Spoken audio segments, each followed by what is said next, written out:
बिस्मिल्लाहिर्रहमानिर्रहीम अस्सलाम वालेकुम। रजीम चेंज के चक्कर में मौजूदा पीडीएम हुकूमत ने यह समझा कि हमने बाहर की अंदरूनी सब ताकतों को अपने साथ मिला लिया, इदारे हमारे साथ, अब हमारा रास्ता साफ है और इसीलिए बड़ी तेजी से इन्होंने अपने केस खत्म करवाए, एक के बाद एक केस, एक के बाद एक केस, आ जाओ लाइन में लग जाओ, कोई रह तो नहीं गया, और सारे केसेस खत्म करवा लिए। 1300 अरब रुपए के केसेस खत्म हो गए। लेकिन इन्होंने ये नहीं सोचा कि एक शख्स है इमरान खान, वो रुकावट बन सकता है। और जिस तरह से इमरान खान को दीवार से लगाने की कोशिशें अब भी जारी हैं, 30 मुकदमात लगभग इमरान खान के खिलाफ हैं। यह भी इस चीज़ का सबूत है कि इन 30 मुकदमात के बावजूद इमरान खान साहब इनके काबू में नहीं आ रहे। और यह बात कही गई थी, इमरान खान साहब को भी ताकतवर लोगों ने बता दिया था कि जी ये तो अब नून लीग का दौर आ रहा है। खुद इमरान खान साहब ने कहा कि साबिक आर्मी चीफ कमर जावेद बाजवा ने कहा था कि जी अगली बारी नून लीग की है। और फिर यह भी कहा गया, ये साफियों को दावे किए जाते थे ऑन एयर आकर, टेलीविजन पर आकर के जी ये तो पार्टी ही टूट जाएगी, जैसे ही हमने इक़्तिदार में आना ये पार्टी ही नहीं रहेगी। इमरान खान पर कातलाना हमला तक हुआ। इन्होंने सोचा कि शायद अब हमारी जान छूट जाएगी, लेकिन नहीं जनाब। अब फैसला ये किया है इमरान खान साहब ने कि जितने केसेस में ये पीडीएम, नून लीग, पीपल्स पार्टी, ये सारे नैब के केसेस उन्होंने खत्म करवाए हैं, रिलीफ पर रिलीफ, रिलीफ पर रिलीफ। अब देखिए ना कि मरियम नवाज साहिबा और उनके हस्बैंड सफदर रवान, उनके खिलाफ नैब कह रहा है कि उनको बरी कर दिया गया, बस हमें और कुछ नहीं चाहिए, हम तो अब आगे जाएंगे नहीं, इस पर अपील ही नहीं करेंगे, सुप्रीम कोर्ट में नहीं जाएंगे। तो देखिए ना किस तरह गठजोड़ नजर आ रहा है। तो अब तहरीक इंसाफ और इमरान खान साहब ने फैसला किया है कि इन तमाम केसेस जिसमें इनको बरीयत हुई है वो सब सुप्रीम कोर्ट लेकर जाएंगे। यानी आखिरी हद तक, वो है ना इमरान खान कहते हैं आखिरी गेंद तक लड़ेंगे, वो काम इमरान खान कर रहे हैं। और इसके साथ साथ पहले ही नैब में तरामीम वो सुप्रीम कोर्ट में है, रिमार्क्स बड़े सख्त आ रहे हैं जजेस के। अच्छा, अब ये भी बात सामने आ गई, हमाद अजहर साहब ने बता दिया है कि जी हम जब आएंगे तो ये जो NRO 2 है इसको उड़ा कर रख देंगे। तो क्या फायदा हुआ? हाँ, चंद दिन की मौजें। अच्छा, ये लोग यही करते हैं। अब एक और इनकी बड़ी शख्सियत जो है वो रडार में आ गई है, बच नहीं रहे। हत्ता के डॉन लिख रहा है कि नैब के साबिक अफसर ने यह बात बताई कि यह सारा जो कुछ हुआ है ना, कि मरियम और कैप्टन सफदर साहब बरी हो गए हैं, इसमें उनका कहना है नैब के एक, ये डॉन को मैं कोट कर रहा हूं, नैब के एक साबिक उहदेदार ने डॉन को बताया था कि ऐसा मालूम होता है कि कवानीन में हालिया तरामीम के बाद नैब की जानिब से केस में मजबूत दलाइल पेश नहीं किए गए। यानी एक तो तरामीम की गई, उसके बाद मजबूत दलाइल भी पेश नहीं किए गए, जिसकी वजह से सजा याफ्ता अफराद रिलीफ हासिल करने में कामयाब हुए। तो कल को तहरीक इंसाफ अगर ये भी कह सकती है कि जानबूझकर प्रोसिक्यूशन ही नहीं की गई। यानी आप देखिए ना कि मुजरिम के साथ ही मिल गए।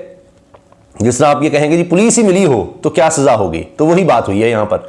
तो ये केसेस एक तो दोबारा खुलने जा रहे हैं, और इसके साथ आप सुनिए, हालत अब ये हो गई है कि जनाब अब जहां पर इनकी हुकूमत है, जहां पर इनकी हुकूमत है वहां पर, यानी इस्लामाबाद में जिसको कहते हैं 27 किलोमीटर है, वहां पर यह है कि मुस्लिम लीग नून को बल्दियाती इंतखाबात में इस्लामाबाद की 17 यूनियन काउंसिल्स में उम्मीदवार ही नहीं मिले। यह हाल हो गया इनका, उम्मीदवार ही कोई नहीं इनके साथ, इनकी टिकट पर, इनके नाम पर कोई लड़ना ही नहीं चाहता। टोटल 101 यूनियन काउंसिल में से 84 पर नून लीग मुकाबला कर रही है, 2 पहले ही पीटीआई बिला मुकाबला जीत चुकी है। तो इनको 17 यूनियन काउंसिल्स पे लोग नहीं मिले, लोग इनके साथ खड़े नहीं होना चाहते, इनके प्लेटफॉर्म से लड़ना नहीं चाहते, ये अब इकट्ठे लड़ेंगे।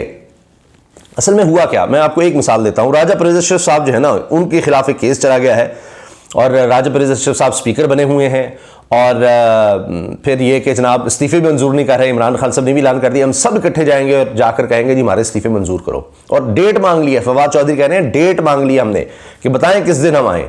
ये होता है, पूछा गया ना, और ये बात सुप्रीम कोर्ट में भी हुई। जस्टिस मंसूर अली शाह साहब जो 3 रुकनी बेंच का हिस्सा है, जो नैब में तरामीम के खिलाफ केस सुन रहा है, तो उसमें इमरान खान साहब के वकील ख्वाजा हारिस से ही मुकालमा हुआ। ये जज साहब ने पूछा कि अगर हम स्पीकर को कह दें कि 4 दिन के अंदर अंदर आपके इस्तीफे मंजूर करें, खत्म कहानी, तो कह लीजिए कर लें।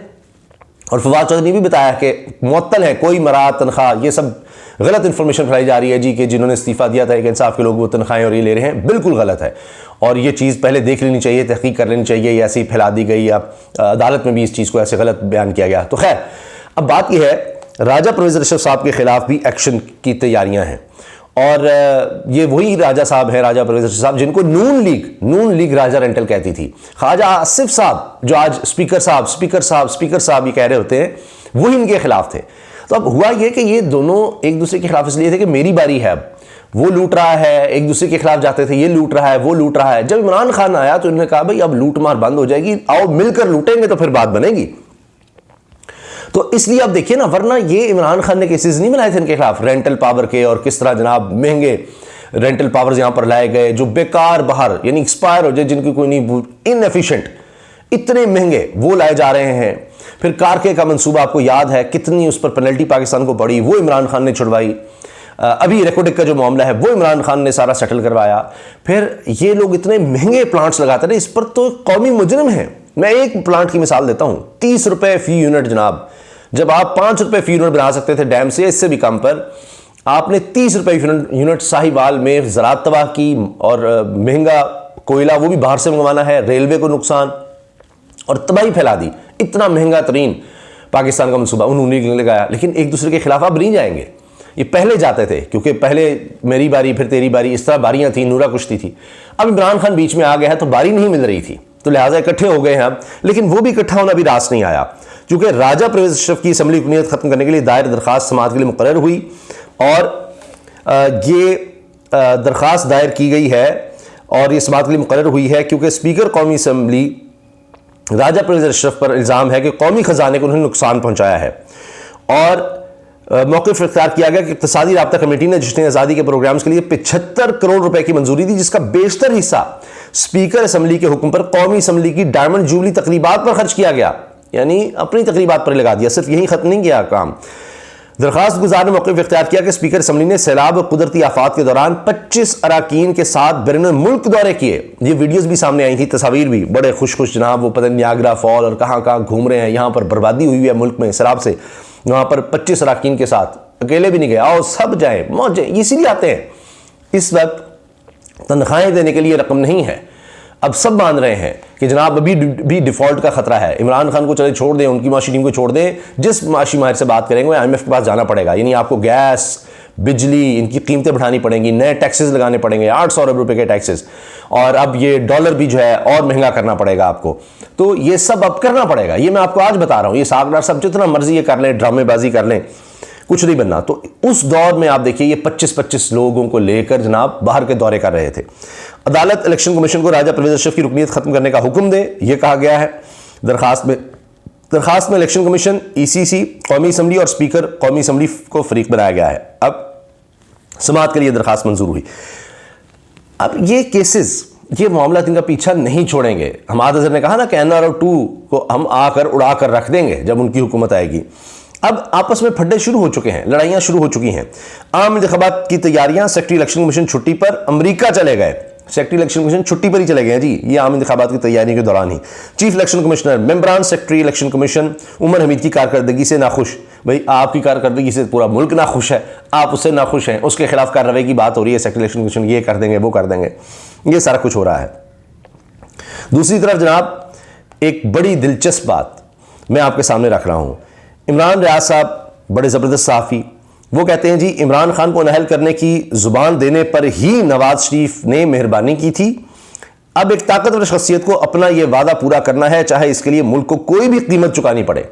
तारीख याद रखेगी कि मुल्क डूब रहा था और ज़ाती मफादात और ताल्लुकदारियाँ अजीज़ थीं। ये बड़ी ख़तरनाक बात है, क्योंकि इमरान खान के खिलाफ 30 से ज़ायद 30 के लगभग मुकदमात हैं, और मैं आपसे अर्ज़ कर चुका हूँ कि फैसला हुआ है कि जी इमरान खान को हर सूरत नाअहल करना है, मैदान से खाली करना है। और ये बयानात है जावेद लतीफ़, वही जो इमरान खान के खिलाफ मजहब कार्ड इस्तेमाल कर चुके कि जी हम इलेक्शन में तब जाएंगे इमरान खान का एहतसाब हो जाए, नहीं ये एक दफ़ा रास्ते से हट जाए। नवाज शरीफ साहब तो खौफजदा कि पहले इसको हटाओ, इसी वादे में तो हमने रजीम चेंज किया था, इसको तो संभालो, ये नहीं हमसे समझ रहा, वो देखें। और वो कह रहे हैं कि मैं आया तो केसेस तो दोबारा खुलेंगे, कर लो जितनी मौजें। आज भी वो ले जा रहे हैं, यानी आखिरी गेंद तक लड़ रहे हैं। ये रजीम चेंज के बाद अंदर बाहर की ताकतें साथ, इदारे साथ, इमरान खान हार नहीं मान रहे। एक साहब ने लिखा जो मिलकर आए हैं, सीनियर सहाफ़ी, उन्होंने कहा कि तकलीफ थी इमरान खान सबको, चूँकि वो टांगों में गोलियां लगी हुई हैं तो बार बार वो हड्डी में दर्द भी हो रहा था, तो कभी इधर हिलाते थे, कभी उधर हिलाते थे, दबाते थे। तो हमने कहा हम फिर कभी आ जाएंगे, तो इमरान खान साहब ने कहा जी आज़ादी कुर्बानी मांगती है। तो अब वो अभी भी यहाँ पर हैं, सियासत में है, लोगों में है। उन्होंने कोई प्लेटलेट्स का बहाना नहीं किया और बाहर चले गए, कोई जख्मों का बहाना नहीं किया, बाहर चले गए। वो यहाँ पर हैं, खतरात के बावजूद इस हालत में दोबारा वो पहुंचे थे लॉन्ग मार्च में। अभी वो कह रहे हैं 17 को वो लोगों में आएंगे, 17 तारीख को, और ऐलान करेंगे असम्बलियों की तहलील का।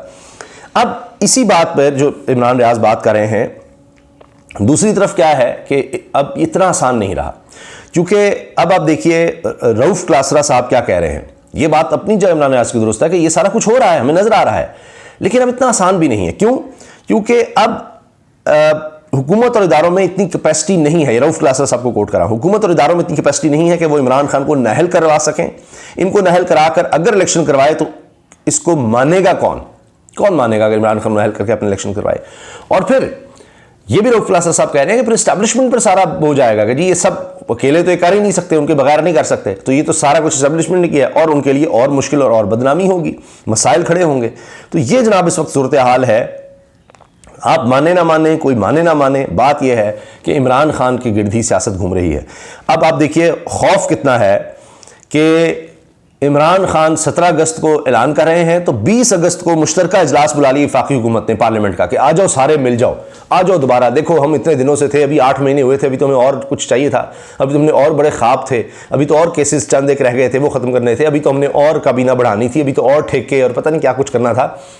तो 20 को आ जाओ, इकट्ठे हो जाओ, इमरान खान के खिलाफ नई प्लानिंग करें। नहीं, ये सारों को बुला लिया गया। इतना खौफ है एक शख्स के 17 अगस्त के ऐलान का। पहले उन्होंने 16 दिसंबर कहा था, 17 अगस्त सॉरी कह रहा हूँ, 17 दिसंबर, और पहले इन्होंने 16 दिसंबर कहा था, अब ये 17 दिसंबर को कह रहे हैं कि जनाब इमरान खान आ रहा है तो 20 दिसंबर को करने। पहले 16 को इजलास बुलाना था, अब 17 इमरान खान के ऐलान के बाद 20 दिसंबर को जनाब इन्होंने कह दिया है।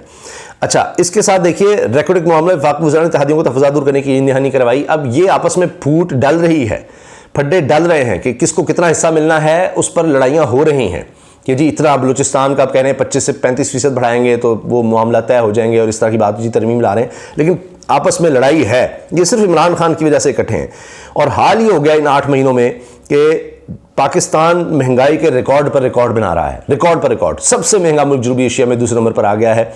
तो इस तरह से ये इनकी कारकर्दगी है, आपस की लड़ाइयाँ हैं, अपने केसेस ख़त्म करवा रहे हैं, लेकिन इमरान खान डट के इनके मुकाबले पर खड़ा है और केसेस इनके खिलाफ, एक चार्जशीट इनके खिलाफ बन रही है, सब कुछ नोट किया जा रहा है, इसीलिए इलेक्शन से भाग रहे हैं। इनको पता है इलेक्शन के बाद इमरान खान 2/3 से आएगा और ये सारी मौजें ख़त्म हो जाएंगी और हमें दोबारा फ़्लाइट्स पकड़नी है, दोबारा तैयारे पकड़ने हैं, स्पेशल फ़्लाइट्स, और उनसे निकलना है। और अब इतने प्रेशर की वजह से इमरान खान साहब, तहरीक इंसाफ, पूरी कौम के प्रेशर की वजह से आप देखिए कि आज़म स्वाति के केस भी इनको ख़त्म करना पड़ेगा, वरना अभी भी बन रहे हैं, बलूचिस्तान में भी दर्ज हो रहे हैं, सिंध में आप देखिए किस तरह सिंध हुकूमत ने पूरा स्टेट किया, को 35 मुकदमे वहाँ पर दर्ज हुए।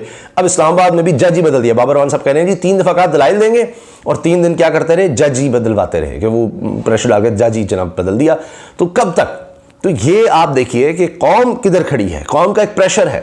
तो बड़े बड़े जो ताकतवर लोग हैं वो भी उस तरह से इनकी मदद नहीं कर पा रहे, क्योंकि अवाम इमरान खान के साथ खड़े हो गए। इजाज़त दीजिए, अल्लाह हाफ़िज़।